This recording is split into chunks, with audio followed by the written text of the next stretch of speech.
समझ में आती है, वो एक उम्र के बाद तजुर्बा आपको भी हो जाएगा। जब आप मिलेंगे, बात करेंगे। हम एक टीचर है ना, तो मेरा काम केवल यहाँ आकर के लेक्चर देने का नहीं है। हमको ये आइडेंटिफाई करना ना, मेरे बच्चे कैसे हैं, कौन बच्चा मेहनत कर रहा है, कौन बच्चा मेरा मेहनत नहीं कर रहा, किस बच्चे में क्या टैलेंट है, किस बच्चे में क्या कमी है। तो वो हमने बताया जो हमको दिखा पर्टिकुलर, जिसके अंदर जो कमी है, जो सुधार की ज़रूरत है। लेकिन हर हाल में हम कोई मंत्र नहीं पूछ देंगे जिससे कि आप सही हो जाएंगे, बस समझ रहे ना। हर हाल में खुद का संशोधन खुद ही करना पड़ेगा। हम लोग बाबा के पास या मंदिर या प्रार्थना करने कहीं जाते हैं तो वो बस मन की शांति के लिए, सब कुछ सही हो जाएगा। क्या करने जाते हैं? मन का शांति के लिए कि सब कुछ सही हो जाएगा। लेकिन सही हमको ही करना है, ना ही वो भगवान जो है वो करेंगे और ना ही कोई आदमी करेगा। हर स्थिति में हम जो परेशानी में है ना, उस परेशानी से हमें ही निकलना है, कोई हमारा हाथ पकड़ के नहीं निकालेगा जी। तो परेशानी तो है, हमको पता है, और वो आपको भी पता है, नहीं पता है तो सॉल्यूशन भी कहीं ना कहीं आपको पता है हर हाल में। ऐसा हो ही नहीं सकता है, परेशानी है और वो मालूम नहीं है। देखिए, हम आपको एक चीज़ बताते हैं, आपके साथ जो हमको लगता है, आपकी जगह पे हम फील करके देखते हैं, जो आप महसूस कर सकते हैं, या हम आपकी जगह पे आ करके देखते हैं।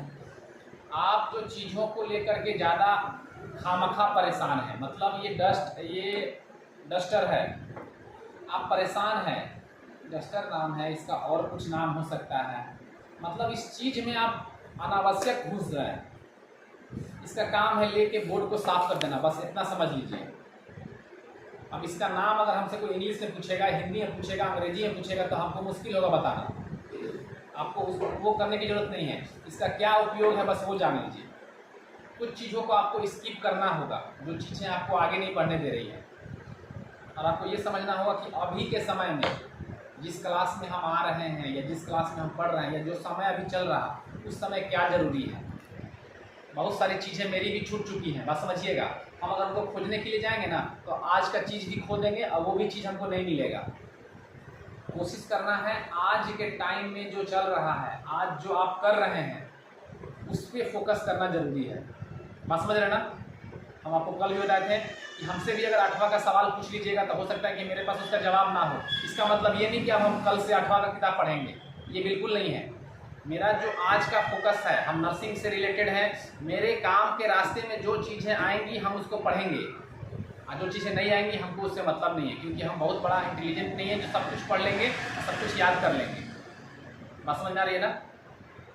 तो उलझने की जरूरत नहीं है, चीज़ों को सुलझाइए। मेरा शुरू से टारगेट रहा है, जो चीज़ें बहुत ज़्यादा उलझी है ना, उलझी है उसको छोड़ देने का।